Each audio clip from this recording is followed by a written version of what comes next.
All right, guys. So now we're back, and what we're going to talk about now in the second hour is we're going to talk about the Code of Ethics. Now, I presented two links to a Code of Ethics documentation. One is for the IEEE.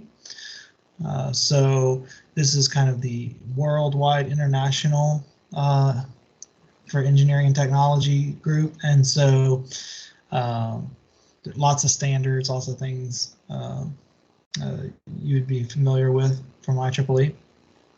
The other is from the National Society of Professional Engineers. This would be more of an American thing. This is a little bit easier to read through some in terms of the fundamental canons, kind of a bullet point at the top here.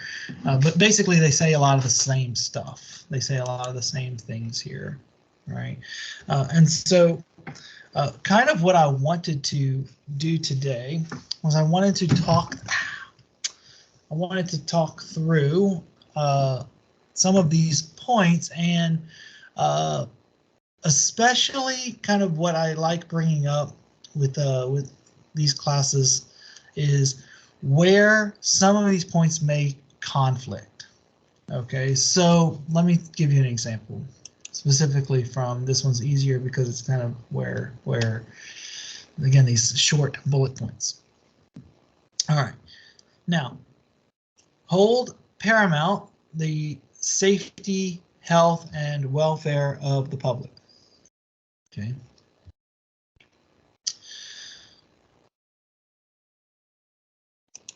Issue public statements only in an objective and truthful manner. Okay. Now, why do I bring these two up? So, because those seem to not conflict, right? But what if saying something truthful could cause some problems with the safety, health, and welfare of the public? Let me give you an example. So, gosh, it's been 3 years since the pandemic started, so a lot of the details are maybe not as clear as they used to be.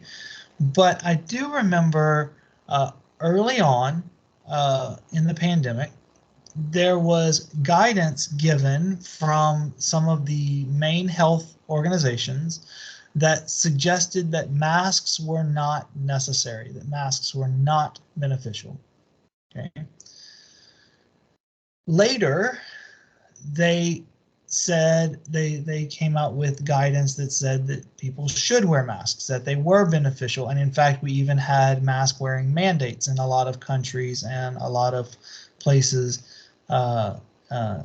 Even if not whole country mandates, individual states in America had mandates and stuff like that. Sometime after that, it came out that the health organizations all along had known or had believed that mask wearing was beneficial, but the initial guidance to not wear masks was not rooted in truth, but was rooted in trying to make sure that there would be enough masks available for people working in the healthcare industries. Basically, what they were concerned about was if they told the public you should wear a mask to prevent the spread of this illness, the concern was that people would buy up the masks. There would be not enough available for nurses and doctors and other emergency healthcare people, healthcare personnel. And then we would end up in a worse situation because then our healthcare providers would not have the necessary defense against becoming ill themselves. Okay. All right. So how much of all that is true and how much of all that, we're not going to get into all that, but let's say that in an effort to maintain the safety, health, and welfare of the public by making sure that masks were available in this situation, in this example, making sure that masks were available to people who needed them, the health organizations intentionally said something that was not true or not what they believed to be able to make sure that this was held. Okay, so my question: do you agree with their decision? Was it worth it for the potential health and welfare of the public for them to lie to the public, okay? Or was their decision wrong? They should have stated something in a truthful way. They should have stated what they believed to be the truth, and let the public and trust the public to do the wise thing and not run out and buy up all the masks, right? What do you guys think?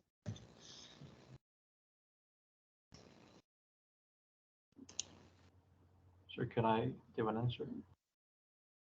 Absolutely.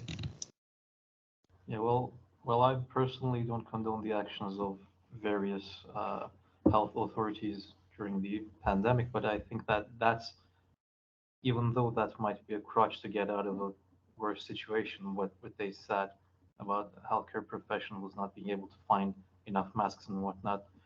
But I think that if that was their intention, their doing was correct, because I mean we saw that during the dawn of the pandemic, people started basically robbing stores of toilet paper and other such necessities, right?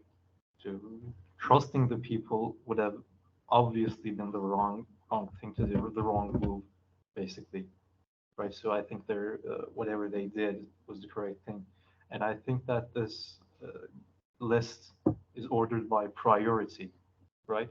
The most important thing is at the number one, and going down that list as the bullet number goes greater, the priority drops, right? So it's like the American Constitution and the amendments. The first one is obviously more important than the preceding ones, right? The second one is more important than the third, although all of them have a great amount of importance, but there is a distinction between them. All of them might be, I don't know, absolutely important to have, but there's a difference between them.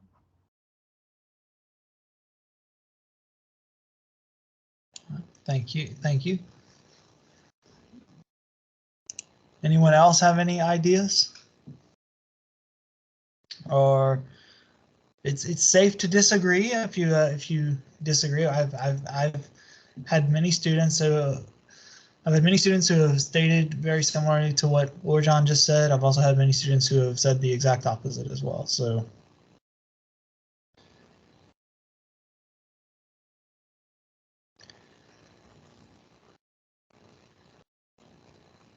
Or could there have been a way that they could have stated the truth and been able to maintain the health and welfare of the public?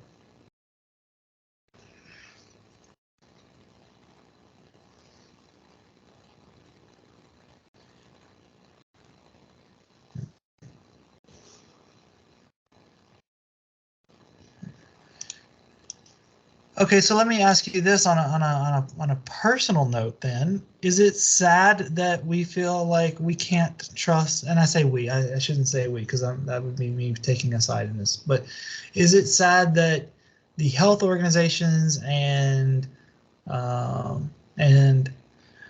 you guys, Burak and Orjan, that you can't trust people to behave in a mature, reasonable way in these circumstances? Is that sad? Is there some way that we could fix that problem?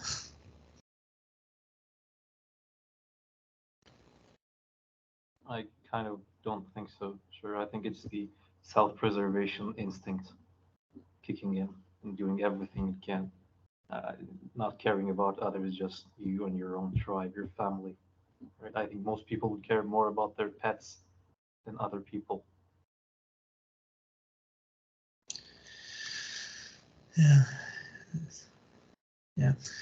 And let me follow up with this too, because I do know that I have people, and I'm sure you do as well in your circle, in your various circles that because this information was later released about that that, say for example, the World Health Organization and other groups like that, since it was revealed that they intentionally lied about the efficacy of masks, later it became difficult for some people to trust them in other statements they were making, right? So then later, those same organizations said, oh, this vaccine works, you should take it. Or they said, oh, you should distance socially, you should maintain distance from each other, or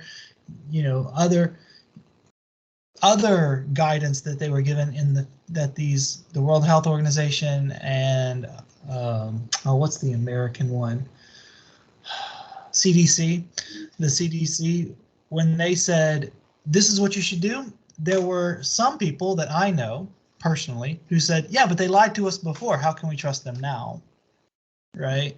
So did they cost long-term trust by not by being concerned about basically the availability of masks early on? Does that make sense?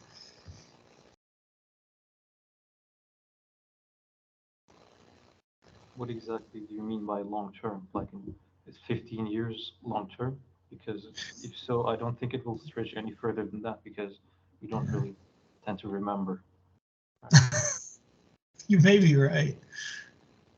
I guess what I'm thinking is long term is as far as if I remember correctly, it was a matter of months, like just not even like 6 months between the statements being made not to wear masks. Then a couple of months later, once there was an abundance of masks that had been made and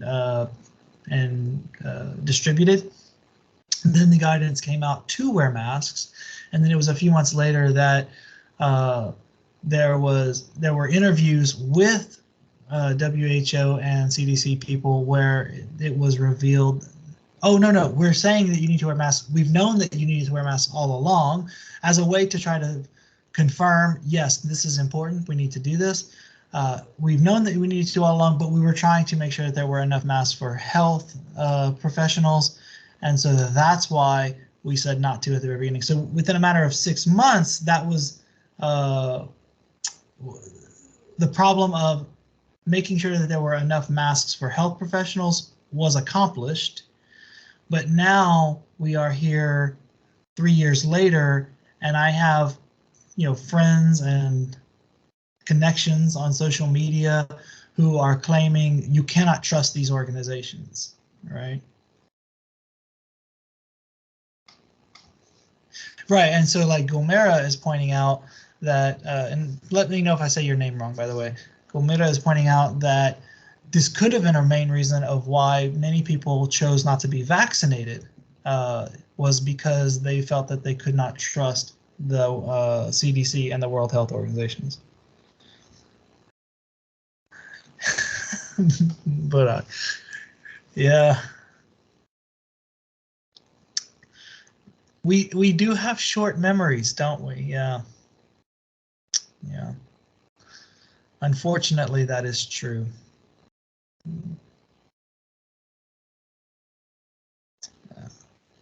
So my concern is that, and how many people even today, like I still have friends today who are claiming things like that the vaccine is killing people, that there are people who are young, who are healthy, who are dying, who shouldn't be dying because they got vaccinated, things like this. Again, claiming you cannot trust the organizations that are in charge, things like that. And these people would have probably felt this way regardless of the mask wearing situation, regardless of that guidance, the conflicting guidance early on. They would have probably claimed that those organizations were not trustworthy anyway. The problem is that evidence, that piece of data, is something that those people can now use, right? And so So was it a danger for the long term? I don't know. That's kind of where I'm getting at with that. But yes, you are right, Burak. We do tend to forget things, as I may have shared in this class before. This earthquake in Turkey, one of the things that people have talked about is that, you know, the recovery for this is going to be a long thing, right? It's a marathon, as people have been saying. And sadly, one of the problems will be that months and years from now, people will still need help, but the international media has, I mean, really, I've been quite disappointed in the American media's lack of coverage of anything going on involving the earthquake. But, you know, and so, you know, if people don't know about it, they don't know to help. But you're right, we tend to forget things. We move on to the next big media thing. Yeah. So, Urjan, I think you opened your mic and you were about to say something. I was going to say that in times of such drastic events like a pandemic or a gigantic earthquake that took the lives of tens of thousands, I think the authorities' actions justify the prejudices of the masses, right? Mm. The authorities do the wrong thing, arouse suspicion within you, and you instinctively want to do the opposite thing, right? Mm. So let me see if I understand what you're saying. So the public will kind of naturally do the opposite of what the authorities in those situations are telling them to do. If their trust in the authorities has been broken time and time and again by the authorities, then I they see. will go the opposite way. I see. So should the authorities then intentionally say the opposite of what they intend? I honestly don't know. I think at that point, if whatever they're saying tries to make sense, starts to make sense, I think we have a new field we have no idea about. I don't know. It could be dangerous. Yeah. So. I mean, personally, I can't imagine something beneficial for myself coming out of the mouth of some government person at this time.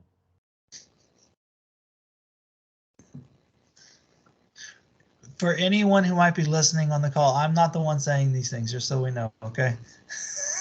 I'll own up to it. Fine.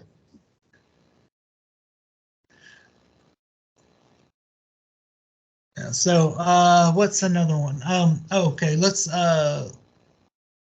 pick one more out. Let's talk about this second one since I do tend to agree. I do tend to agree at least with one of you guys that made the comment about it being a prioritized list, that number one should be kind of like, I think it was Orjan, you that compared it to like the Constitution, right? And you said that number one is kind of the most important, and then number two, and so it's almost like what is it, like the Asimov's 3 laws of robotics, right? So number one is the most important. So let's go down the list then, and let's spend a few minutes, and then we'll end our time there, talking about number two. Right. So perform services only in areas of competence. So what does that mean, and what is that? Why is that important? And why should we have to be told this? Because we have opinions and we like sharing them, right? Mhm. About the COVID pandemic, lots of non-medical personnel were sharing their nonsensical opinions around. A lot of people were believing in them and getting hurt as a result. Yeah. And so it's important for us that we should only do things in areas that we actually have experience or have some training in, right?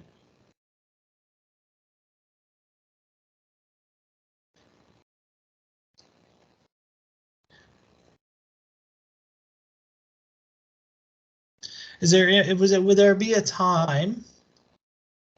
Can anyone think of an example where you might need to perform services in an area that you're not trained in, that you don't have a high level of competence, but it would be for the purposes of the safety, health, and welfare of the public. Like, is there some area where you might have to do something like that?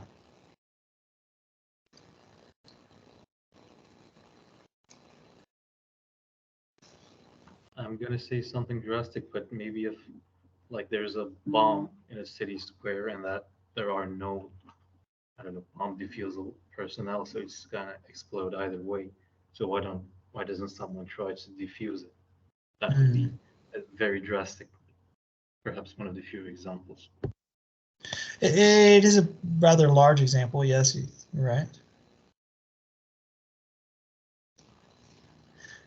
My example I had in my head was a little bit smaller.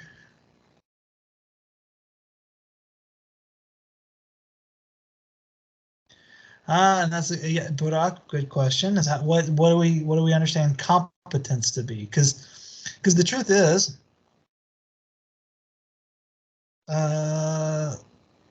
let me give my simple example first, and then I'll tell you a story. So, my simple example would be if I'm at a restaurant and someone starts choking. I've never given the Heimlich maneuver, right? I'm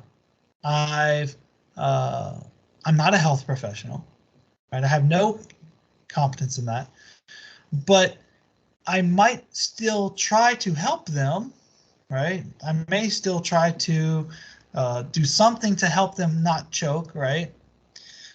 If I'm the only person there, right?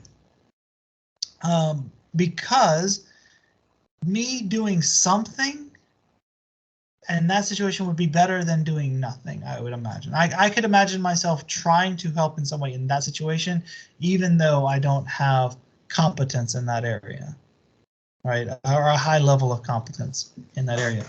But that is a great, but let's talk about Barak's question. How do we measure competence, right?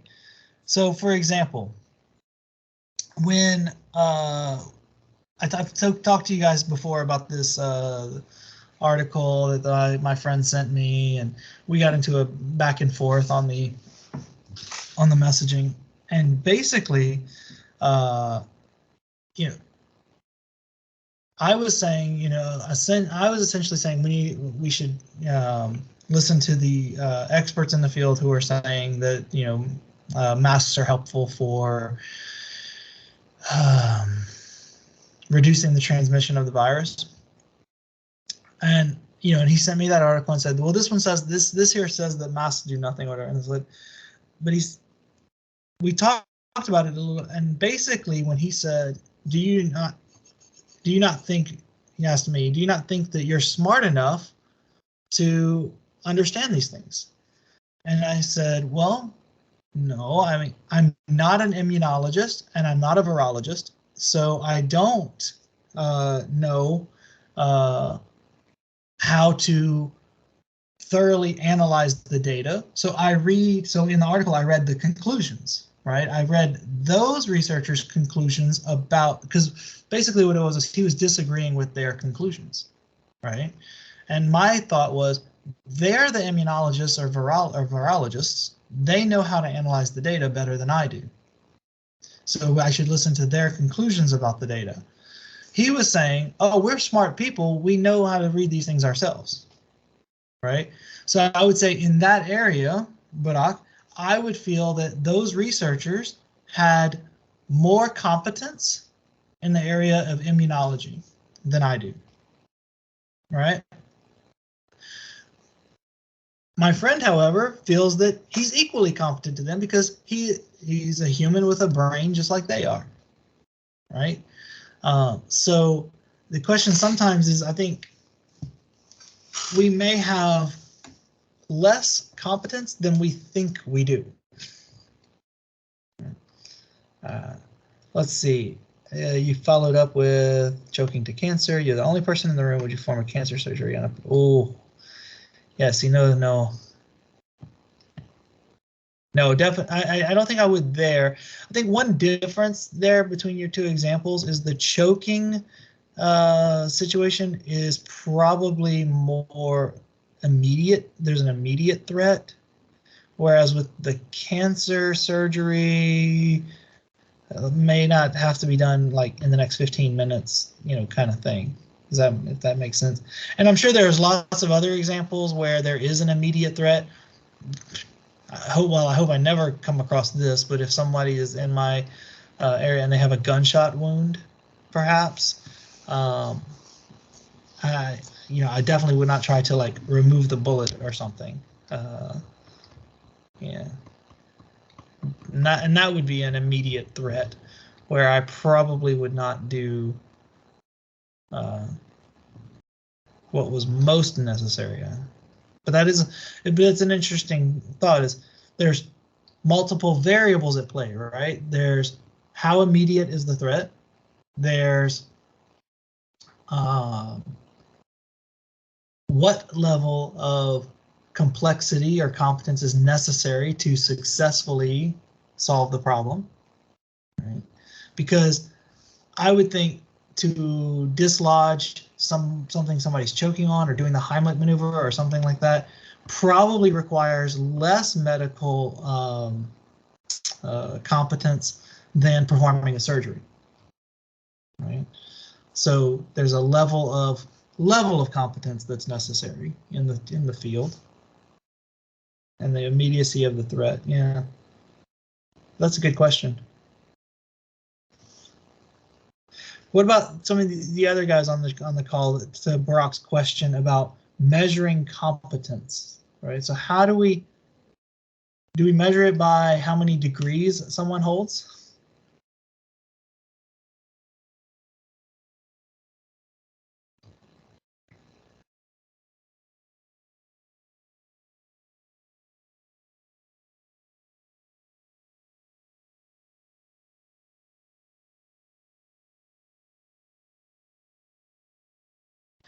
Like I'll come back to Shirin's example up above about the buildings. If you don't have competence to make buildings, don't.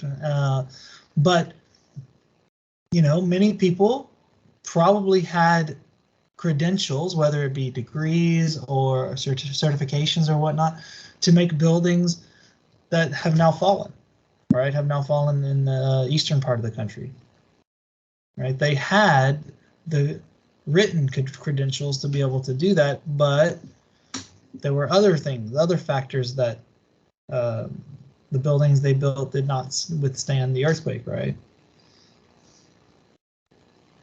So how do we decide who has the competence? Education, experience?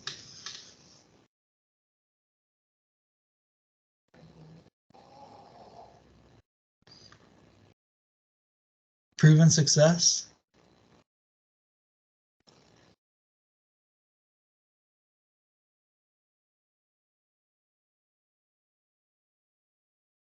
Any other ways?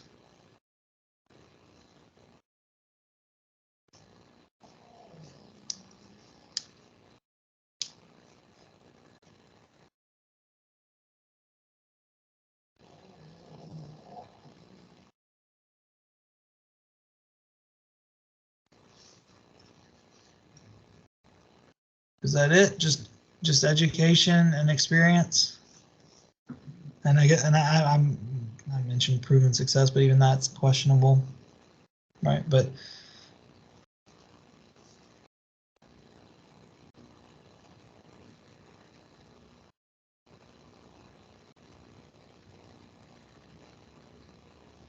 hmm.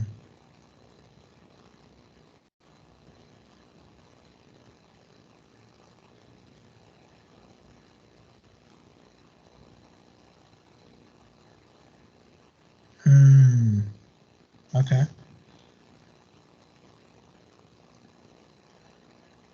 Did you delete your message?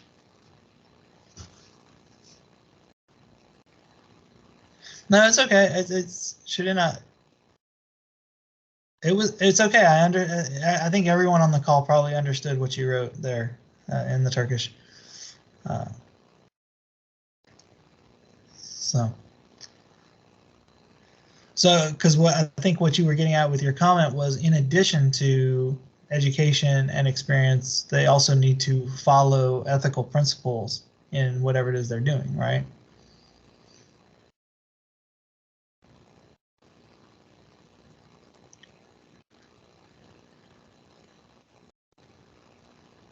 I think was kind of what you were getting at there. Yeah. And that's even going to be a question. And what I'll do is, for next week, we will talk about, as part of our ethical discussion, we'll talk about, let's go on to the trolley problem next week, because one of the things that when we get into ethics is, okay, what if, like, that choking person, I'm at the restaurant, I'm by myself, it's just me and this one other person in the restaurant, they start choking. Okay, if that person is someone I don't know, do I look at that situation differently than, or if it's in, maybe if it requires, maybe the gunshot wound maybe is a better example, because it would require me having more knowledge of how to handle the situation and stuff.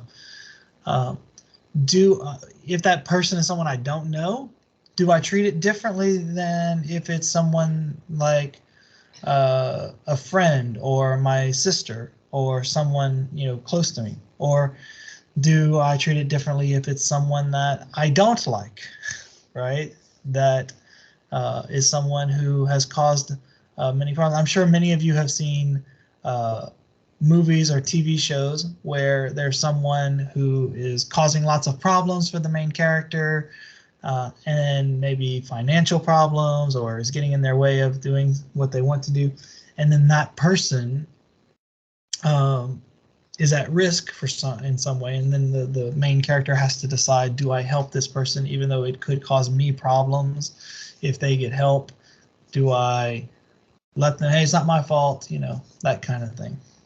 All right.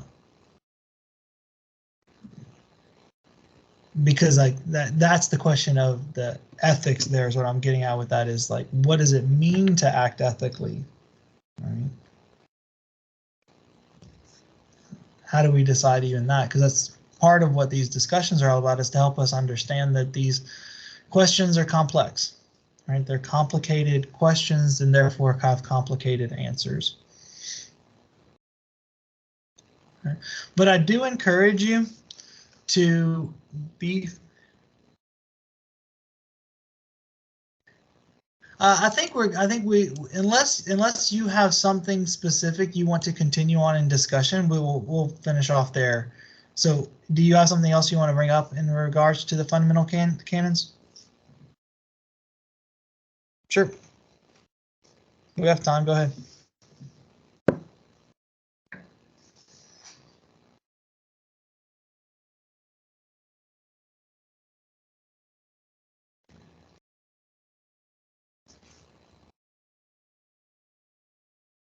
All right.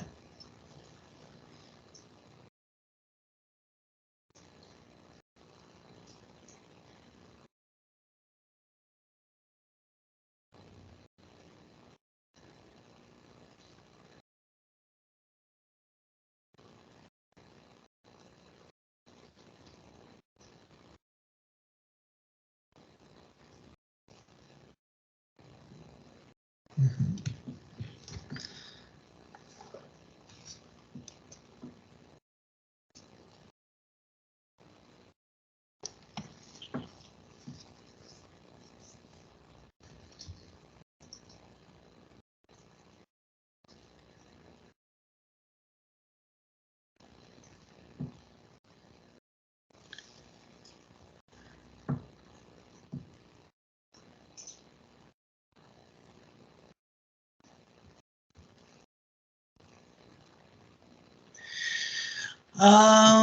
It could be.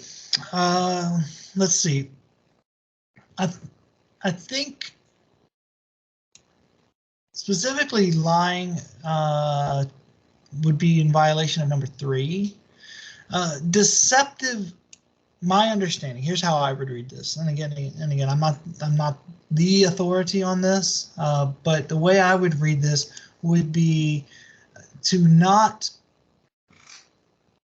tell the truth in such a way that it leads someone to believe something that's false. And what I mean is, for example, if let's say I give let's say if I give I'm borrowing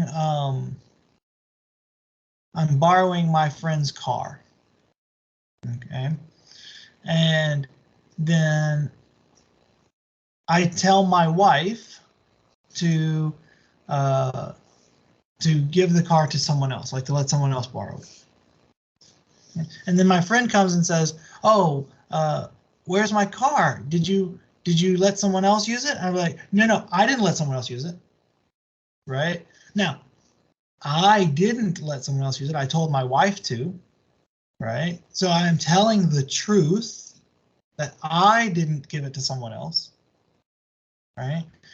But I'm also at the same time being deceptive. Right? Because I know what my friend's asking. Right? I know what they're really asking about. Right? Is they want to know where their car is, and they want to know if someone else besides my family has it. Right? It's maybe a bad example, but that's how I would read deception. Deceptive acts is not lying, so not saying something that's untrue, but at the same time presenting it in such a way that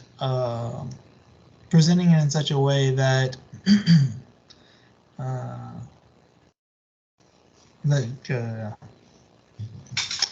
yeah. Now they did, but at the same time they did directly lie, right? In a sense that they said masks have no effect, was what they initially said, and that's what caused people to not wear masks. So they are connected, right? I would say deception and lying are connected in that both are an intention to get someone to believe something that's not true.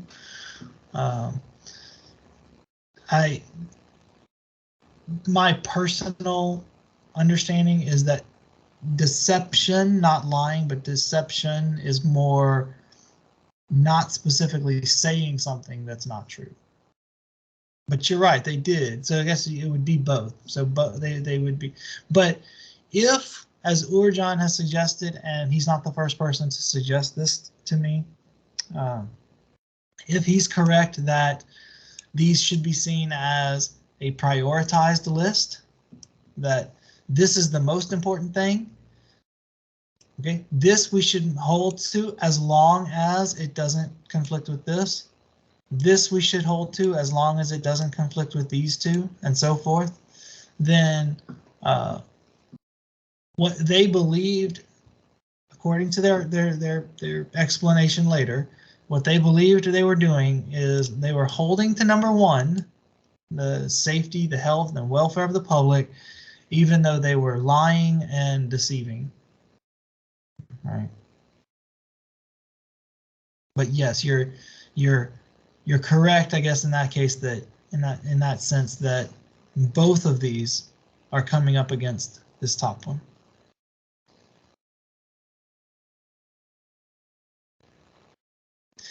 Let's say that deceptive tends to describe my children a lot. Tends to describe a lot of children, right? You know, so it's like you come into the room and all of the chocolate is gone, and you ask, "Did you eat all the chocolate?" "Oh, I didn't eat all the chocolate." Right? There was like one piece I didn't eat, right? It's like, okay, yeah, you didn't eat all of the chocolate, but you know, that would be a type of deceptive statement. Children can be very good at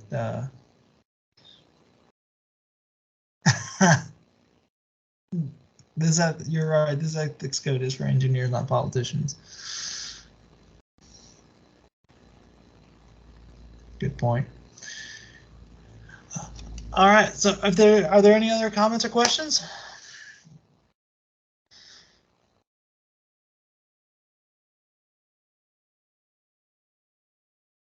All right. And hopefully our politicians listen to engineers and people who are professionals in the fields that are being discussed, right? Like, I would like to think, I would hope that in the case of rebuilding after the earthquake, that the politicians will defer, will give priority to architects, good architects and engineers, to be able to determine the best way to rebuild, right? I'd like to hope that in other countries as well, in America as well, that our politicians are listening to the people who are the experts and the professionals in the areas, to be able to understand how to act and how to legislate. Not sure how much they do that, but I'd like to think they do. Yep. I may have some bad news for you then, sir. Probably, most likely, most definitely not. Yeah, the cynical side of me agrees with you. All right. If there are no other comments, then we'll just go ahead and end there. And I will see you guys in 1 week. And like I said, so we'll finish off design, the research design slides next week. And then again, like I said, my plan, someone remind me if I forget, that my plan is to talk about the trolley problem next week. I also, this week, will finally get around to getting you guys out your the description for your papers that you'll need to be working on for the semester. All right. Thank you guys for attending. We will continue next week. Same early time. Wake up and we'll start it. See you guys next week. Thanks, sir. See ya.